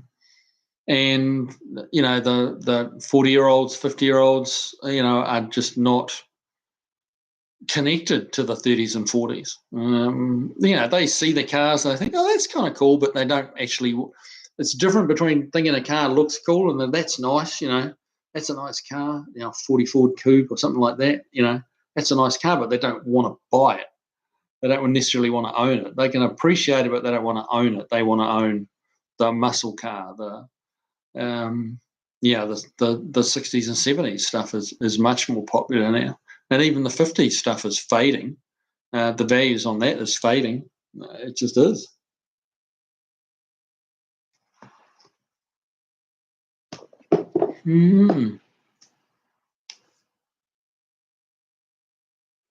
Granddad's showing. I've bootlegged in my younger years. I had a good base of customers. Really? Huh. That's interesting.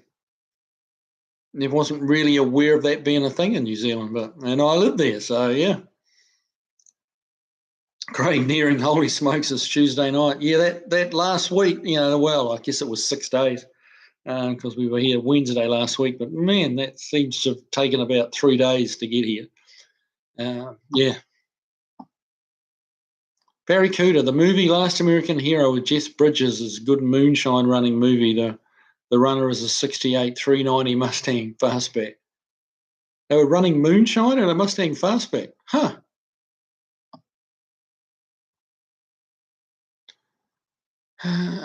Granddad's junk. Yes, Barracuda. Roger Donaldson interviewed Burt and sent him back to Bonneville. Huh. Didn't know that. Chris Triumph, hey, welcome along, mate. Good to have you here.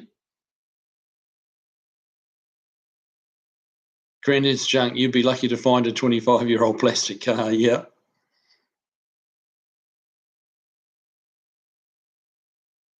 Kiwi Mars, Barracuda. Mrs. Kiwi had one of those RX-7s. I loved her. Yes.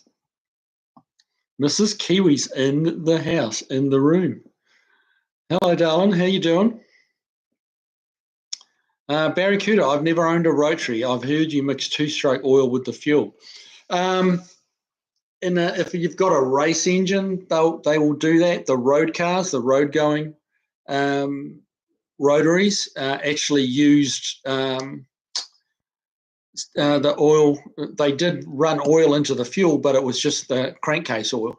Like it actually, the induction system pulled oil from the crankcase and put it into the induction charge, the intake charge to lubricate the system because, yeah, it is strictly speaking a two-stroke.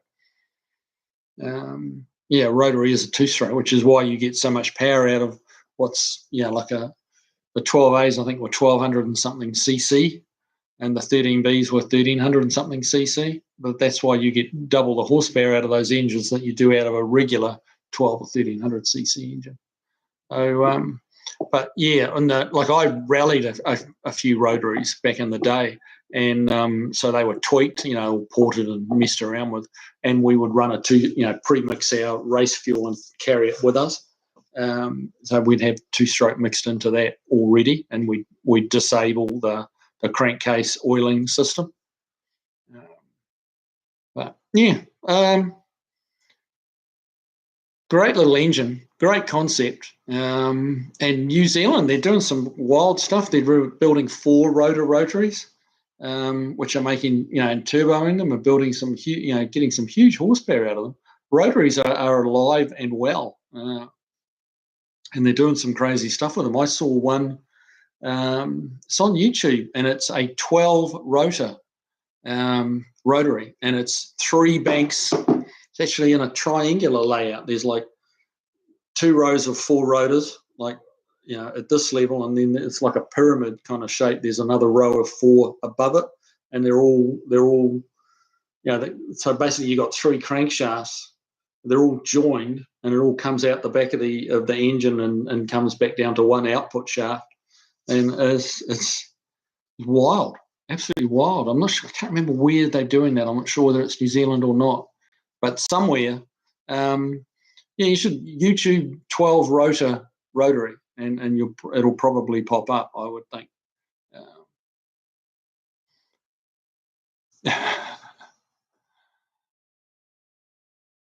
Chris Stripe, I still want another brass Model T.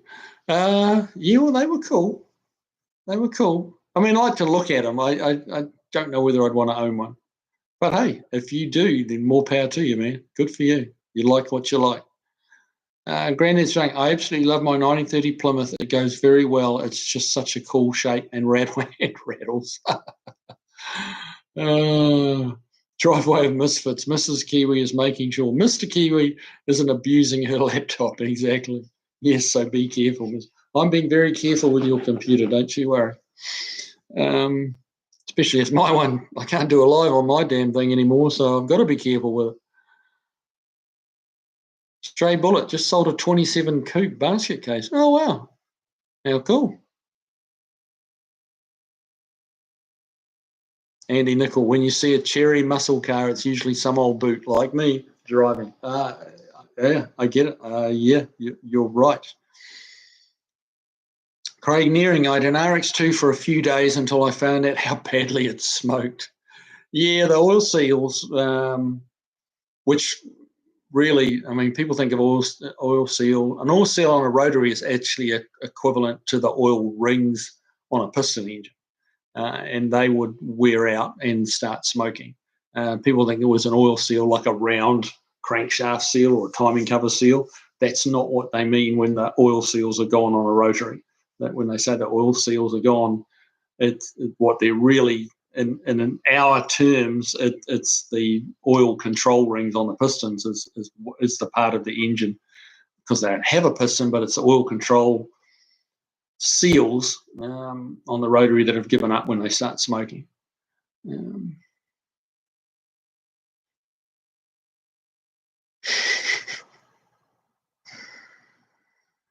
Yeah. Beagle Bob. I always confuse rotary and radial. Gets me picturing a pretty wild engine bay. Yeah. Well, a radial, because a radial engine is a piston engine. A rotary or a Wankel rotary is what they're actually called.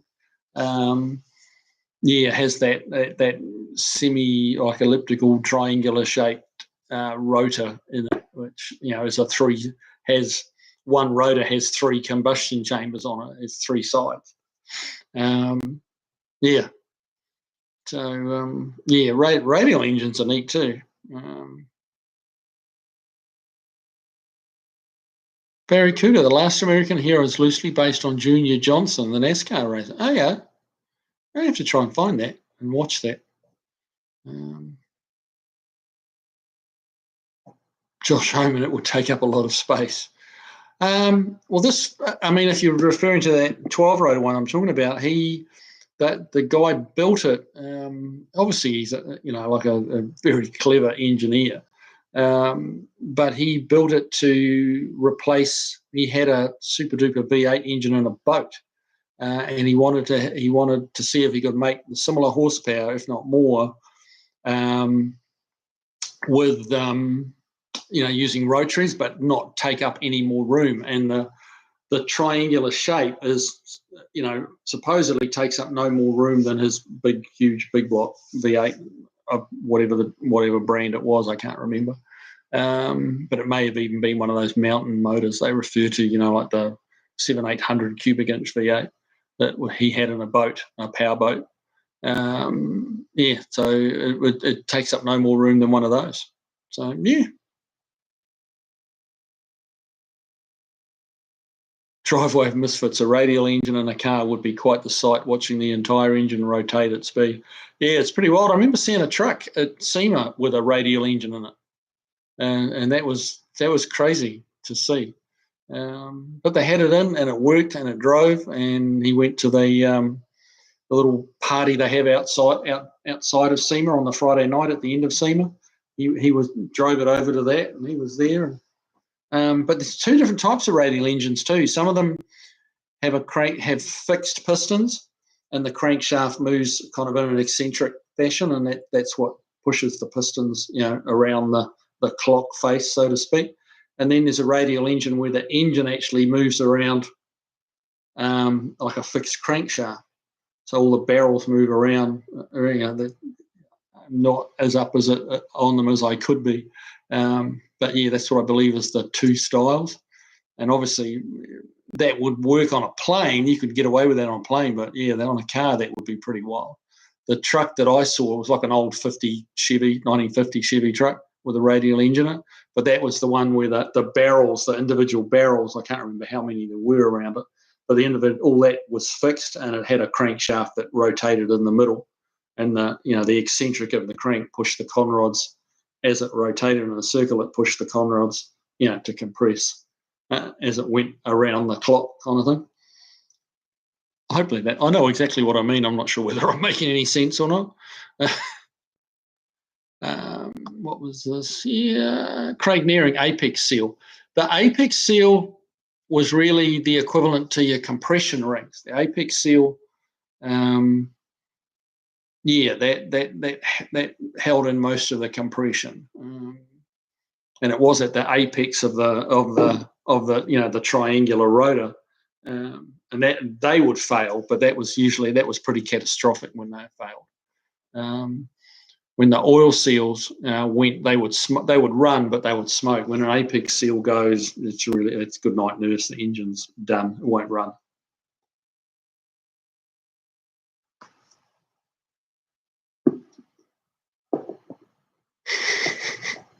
Granddad's chung. For an engine that sounds like a constipated bumblebee, they go fast, especially monster ported ones. Oh, they do. They make silly horsepower for a very compact engine.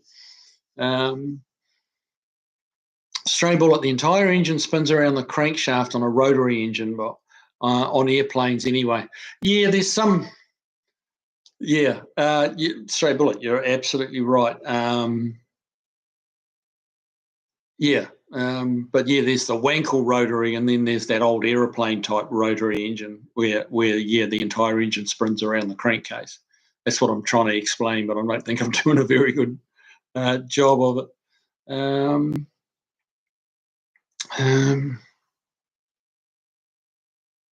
Steve Sadusky, ever work on the older Volkswagen Beetle engine? Mate, I have not. That's an engine that I've never put my hands on, is a Volkswagen Beetle engine. I have never messed with one of those. And not any particular reason. They just haven't come my way.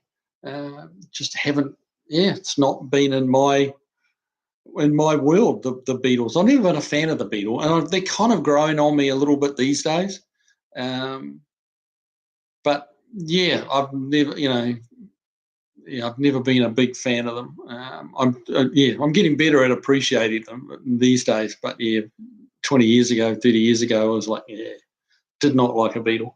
So never really worked on one, never had a desire to. But I've worked on the Subaru engines, which, the flat force Subaru engine has its parallels. I get there's also a lot of differences. Water cooled, air cooled is a big one. But the Beetle engine wouldn't be completely mystifying to me, because I know my way around the flat four on the Subaru a little. In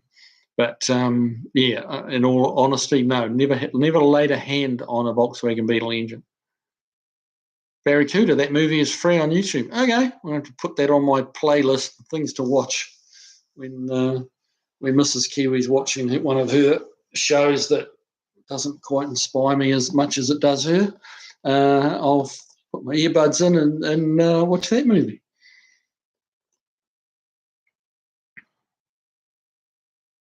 Andy Nickel, damn it did it again. Some ad triggers the reset. Oh, that sucks. Oh, we just popped on Windows security, virus, and threat protection. Oh, not now. Go away. shit popping up on the screen. Fish side, do you think Rotary would have issues with nitrous?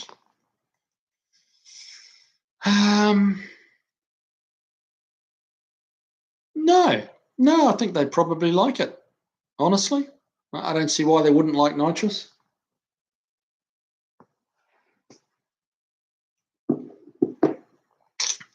The Mazda Rotary, they love to rev, but it's also their Achilles heel is the RPM, the apex seals.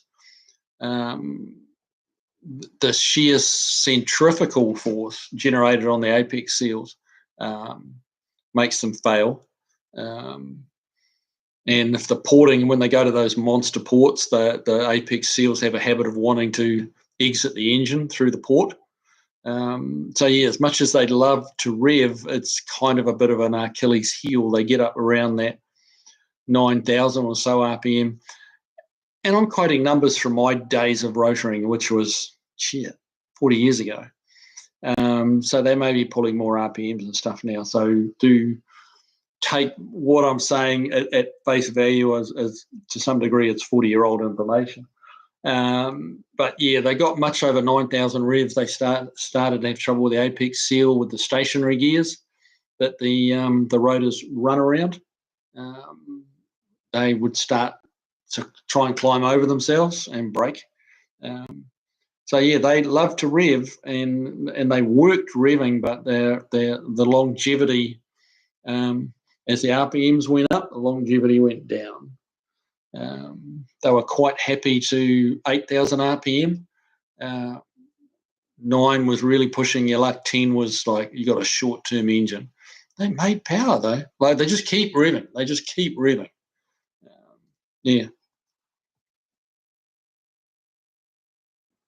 Stray bullet, radial engines have a master rod. I'm not. The other rods are attached to that one master rod, aren't they? I kind of know a little bit about those engines, but really not much. And I'm probably butchering some of the terminologies on that stuff. But I know some of those radial engines had a master, or maybe all of them had a master rod that the other rods were attached to. So it's interesting stuff. I find that stuff very interesting on those really old engines. I was watching a YouTube from a guy called Dominic, what's his name? Chenier, Dominic Chenier, I think it was. And he's building like a 1912 race car with a Liberty V12 engine. And the engine was made in 1912, 23 litre, given a 5 litre is 300 cubic inches. The 23 litre is going to be what? A lot. 1,500 cubic inches. V12, massive engine. He's putting this into this old vintage race car, and I was watching him take the cam out of it and take the rocker gear off it. The valves are all open to the air, like it's just you can watch the valves opening and closing. They're not under a valve cover. And the thing had roller rockers on it. 1912, it had roller rockers, and I thought that was just cool as hell. And Mrs. Kiwi's going like, "What are you watching?" Because it wasn't a muscle car. It was this old 1912 chitty bang bang looking thing, but it was interesting. Steve Sadusky, I never miss with the VW Beetle engine. Are they difficult, the older ones? I believe they're pretty simple. And some may say otherwise, but I think the main reason people kind of shy away from is because they're different, and there are some differences, and not everybody wants to embrace those differences, the way you put the engine together, you put the crank in first and the crankcase together, then you put the barrels on, then you put the heads on, like it's all bass backwards. And for some people that's oh, they're incredibly complicated. They're too hard to work on, and it's only because they're kind of stuck in their ways, which we're all guilty of that, to some degree. Yeah, things are just a little different. Late Liberty V12 that I was just talking about. You put the crankcase and the conrods into the crankcase and put that together, and then the barrels went on top.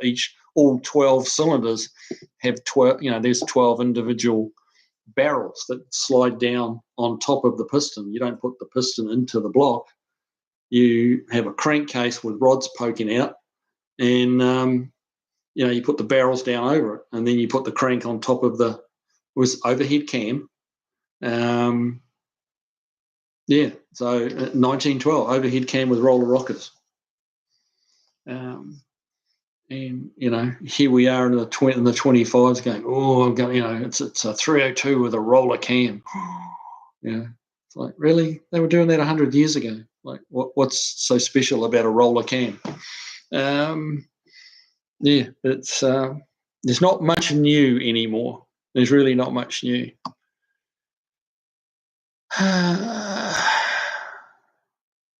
Chris Triumph, Craig, I owned a Suzuki Wankel. Wow, I know one guy. I've seen one of those motorbikes, a guy called Peter Hopkins, who used to work on Rotary Mazdas a lot, and he owned one of those Suzuki Rotary motorbikes.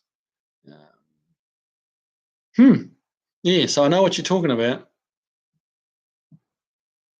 And I've just realised it's 4 minutes to 9. We're almost out of time.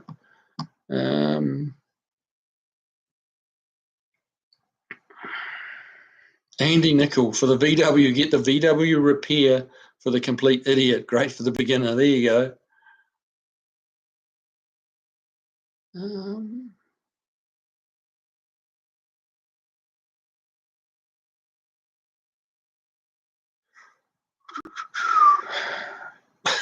Barracuda.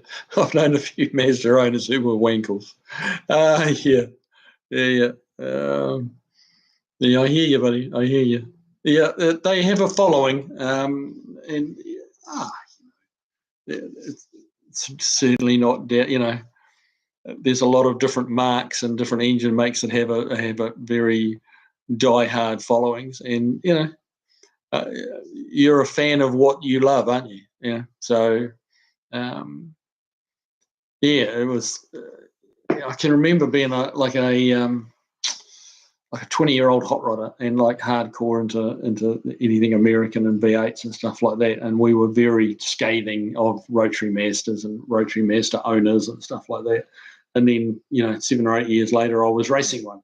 So, yeah it's a funny old world,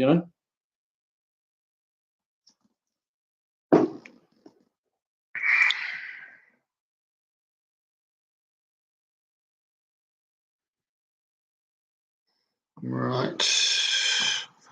Just skip to the bottom of the page here.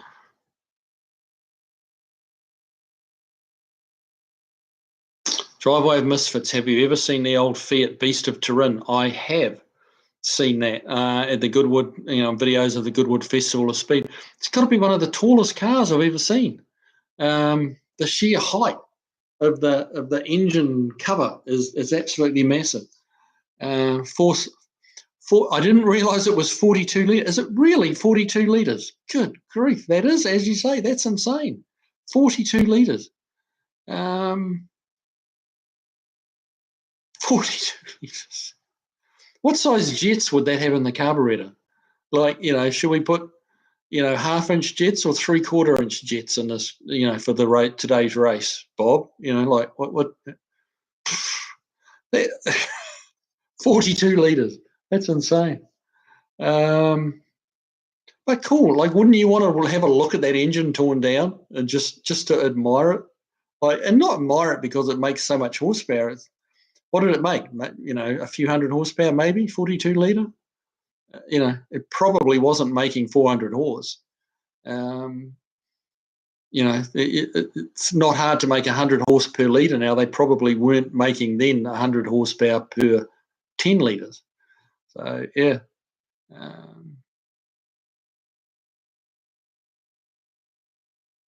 Chris Triumph, Craig, yes, the RE5. Oh, that was at the Suzuki, the RE5. The exhaust system would rot out on them, and they would overheated. Oh yeah. Did you guys see the video of that guy wrecking the 1905? No, I didn't. It blows my mind how aggressive some of that old vintage car racing is. They're sliding and they're drifting and mate, they're just having a ball. But yeah, what do you do when you wreck a 1905 Derrick?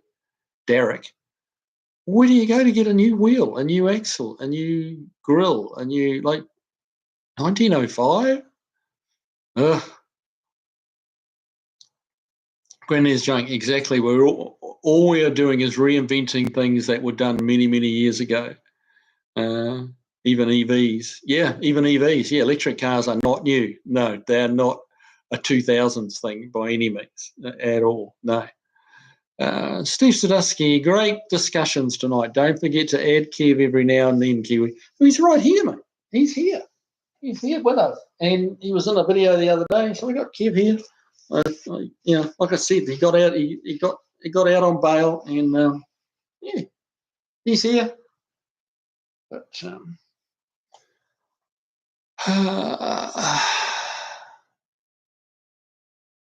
Chris Triumph, okay, Kiwi, I'm putting a wankle in a brass Model T.